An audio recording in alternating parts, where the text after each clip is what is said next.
What happens if you let a ship full of oil sit in the ocean for 8 years without any maintenance? This is exactly the nightmare scenario the UN recently had to contemplate.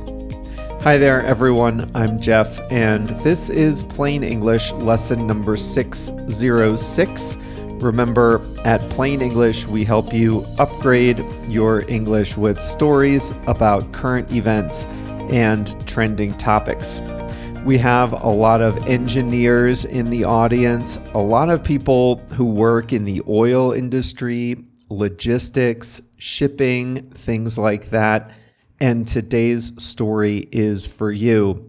An oil storage ship moored off the coast of Yemen has been left in a state of disrepair, left to decay in the middle of the Red Sea.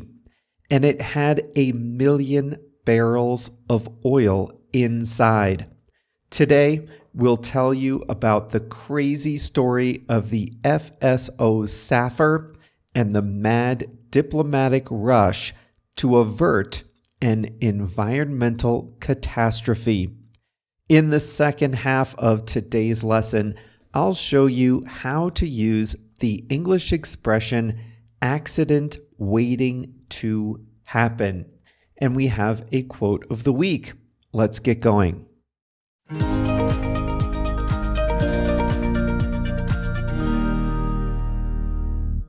The FSO Safer is an oil storage and offloading vessel.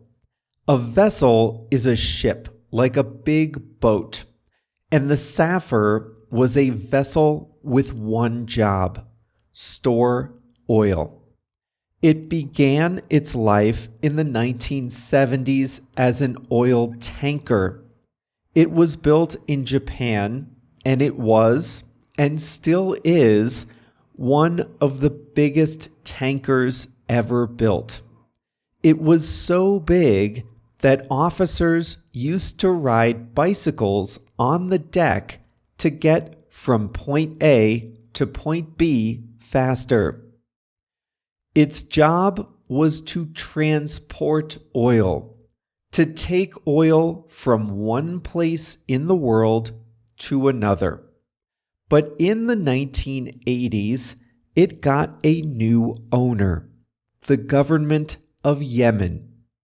Yemen is a country in the Arabian Peninsula, directly south of Saudi Arabia and across the Red Sea from the eastern coast of Africa. When Yemen bought the vessel, it turned it into a storage and offloading vessel. What does that mean? Well, Yemen is an oil-producing country in an oil-rich part of the world. It pumps oil on land, but to get that oil to market, it exports the oil via ocean-going tankers. So Yemen needed a place to store its oil before it could be loaded onto a tanker for shipment. Now, that could either be on land or it could be out at sea. For logistical reasons, it's sometimes easier to store the oil out at sea so that it can be easily loaded onto a tanker ship far from the coast. And that's what the Safer was for. Yemen would store oil on the Safer while it waited to ship the oil out to the market. The Safer was moored 5 miles off Yemen's western coast in the Red Sea. The Safer worked great until Yemen's civil war broke out in 2014. Shortly after the war started, a rebel group called the Houthis took control of the capital and other parts of the country. And one part the rebels took over was the coastline where the Safer was moored. At the time, the Safer was holding 1.1 million barrels of oil. Now, both sides in Yemen's civil war claimed ownership of the oil. Both sides wanted the tens of millions of dollars worth of oil on board, but neither side could get the money. The internationally recognized government couldn't access the ship because the rebels controlled the coast and they had weapons. But the rebels, for all their firepower, they couldn't sell the oil on the market. They were not the rightful owners, so no one would buy from them. So instead, the rebels used the Safer and the oil it held as leverage in their conflict. And so, in the intervening years, during the Civil War, the Safer and the oil sat and sat and sat. Eventually, most of the Safer's crew abandoned the ship. They weren't being paid. Those who stayed were routinely threatened with violence. A skeleton crew of only about 6 people remained. At one point in 2015, just a single worker was on board. It goes without saying that nobody did preventative maintenance. The ship's maintenance budget went from $20 million per year to zero. In the early 2020s, the United Nations and other international organizations realized that this was an environmental accident waiting to happen. To put this in perspective, one of the worst environmental disasters in world history was the Exxon Valdez oil spill off the coast of Alaska in 1989. The Safer held 4 times more oil than that oil spill in Alaska.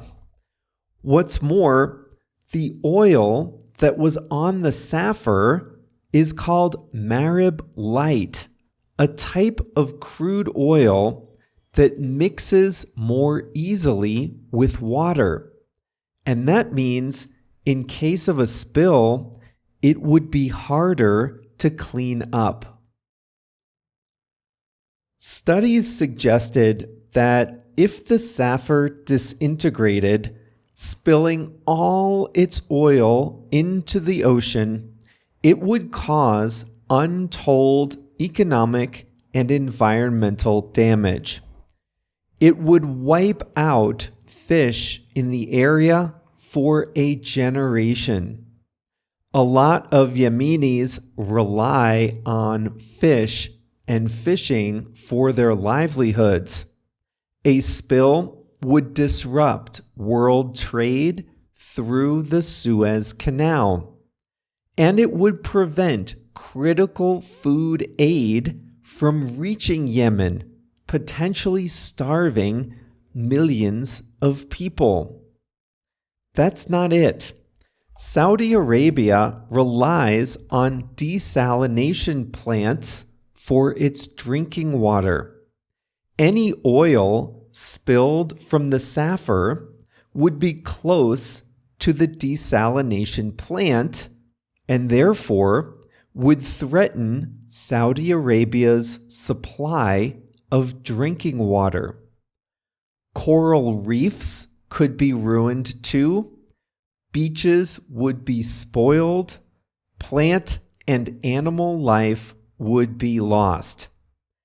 The Safer, in other words, posed an extraordinary environmental, health, and economic risk to the world. If a spill were to occur, the cleanup alone could cost $20 billion, not to mention an equal amount or more in disruption to world trade, all because two parties were fighting over $80 million of oil. So to recap, possibly $20 billion or more of damage could be caused by a fight over $80 million of oil. But still, progress was slow. Neither the Houthi rebels nor the internationally recognized Yemeni government was willing to give any ground. In the meantime, the situation went from bad to worse. Every day that went by, the ship's hull got weaker and weaker, increasing the risk that it would simply collapse. Seawater had flooded the engine room, potentially weakening pipes on board. That made it more likely the Safer would sink. It was also at risk of explosion. Oil is highly flammable, especially when it reacts with oxygen. So oil tankers have a system of inert gas. It's gas with low levels of oxygen. The gas surrounds the oil, eliminating the chance of explosion. On the Safer, though, the inert gas had dissipated. That made it a ticking time bomb.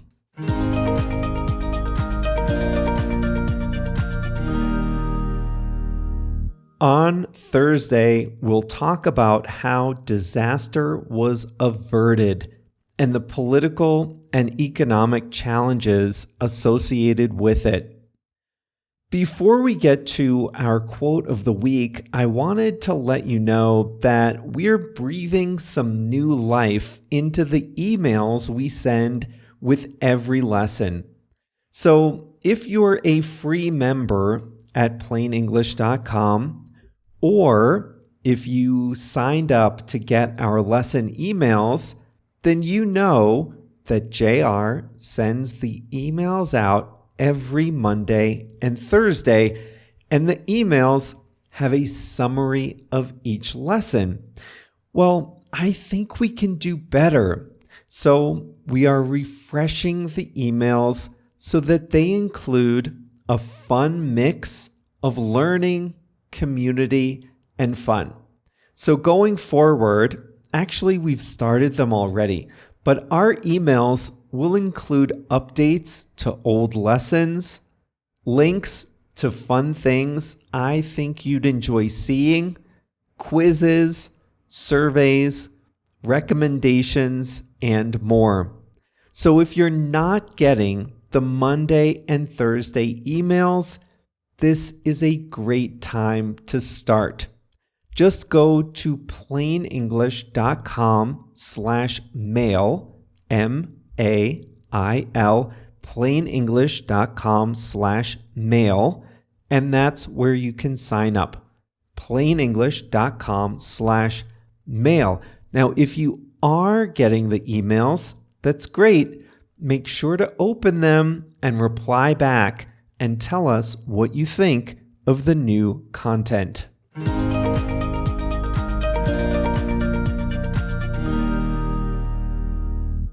Today's quote of the week is from Franz Kafka. He said, "There are two cardinal sins from which all others spring: impatience and laziness. 2 cardinal sins from which all others spring means this is where they all start: impatience and laziness. So says the Austrian novelist Franz Kafka.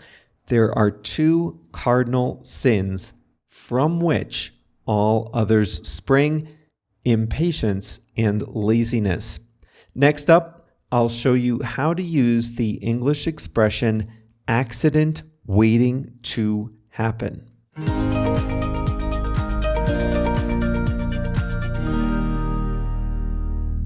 Accident waiting to happen. This is an expression that turns a normal sentence on its head. Happen is the verb we often use with accident. You might say, an accident happened on the way to work. I spilled coffee all over my pants in the car. With the expression accident waiting to happen, we turn that around and we use this expression to describe a dangerous or risky situation. With this expression, we are foreshadowing, we are predicting an accident in the future. In today's main story, we talked about the FSO Safer, an oil storage vessel moored off the coast of Yemen.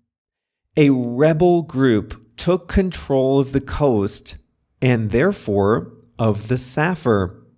They then let it sit abandoned while it rusted and started to break down, posing a tremendous environmental risk.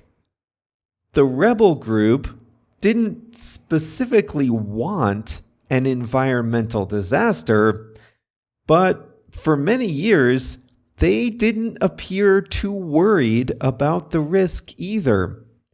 They didn't allow preventative maintenance to be done on the ship. They don't exactly have the expertise to transfer the oil to somewhere safer. They just let the FSO Safer sit out there in the Red Sea, slowly disintegrating. The UN realized this was an accident waiting to happen. So just to be clear, an accident did not happen. The bad thing didn't happen, but the UN predicted that something bad would happen. It was an easy prediction. Without corrective action, all this oil would spill out into the ocean. There was a high probability of an accident, and on Thursday, you'll learn about how an accident was averted. But we use this phrase, this is an accident waiting to happen. We use it when there's a high probability of an accident, especially a preventable one. Sometimes it doesn't happen, like with the FSO Safer, but sometimes it does happen. The Titan submersible was an accident waiting to happen, according to almost every expert on deep sea dives. This was the exploratory ship that a private company took to the site of the Titanic shipwreck. You heard about that in lessons 588 and 589. For years, experts in the field warned the company, OceanGate, and its founder, Stockton Rush, that the design was not adequate to dive deep into the ocean. It wasn't made of strong enough material. The experts said over and over for years to anyone who would listen, they said that this was an accident waiting to happen. They said it was dangerous, risky, and they predicted that something terrible would happen. To tragic effect, they were right. This is often pessimistic. The person saying this often has little or no chance to really make the situation better. You might say this on the road. If you see a car loaded with too much stuff and it looks like something is going to fall off the roof, that's an accident waiting to happen, and you just avoid that car. Sometimes, though, you can say this is an accident waiting to happen, and then you take corrective action. So if you're at home and you see one of your kids carrying a plate of food plus 2 drinks, and they're about to go through a doorway, and you can just imagine the whole thing spilling. You can just see it playing out in slow motion in your head. You can say, wait a second, this is an accident waiting to happen. Let me take some of that for you, and you take some of the things your son or daughter is carrying. You can describe a careless person as an accident waiting to happen. I won't say his name, but there was a kid in my class growing up. All right, I'll say his name. His first name was Michael. He just always seemed to be dropping something, getting hurt, breaking something. One time, he stuck a piece of metal into an electrical outlet and burned himself. So, yeah, you get the picture. The first time I ever heard this phrase, it was from my mom. She said about Michael, that kid is just an accident waiting to happen. All right, well, that is all for today's Plain English lesson number 606. Congratulations on reaching the end of another great lesson. And remember, we're going to pack some more great learning and fun into our weekly emails. So sign up for those by visiting plainenglish.com/mail, M-A-I-L. We'll be back on Thursday for lesson 607, where we'll continue the story of the FSO Safer. See you then.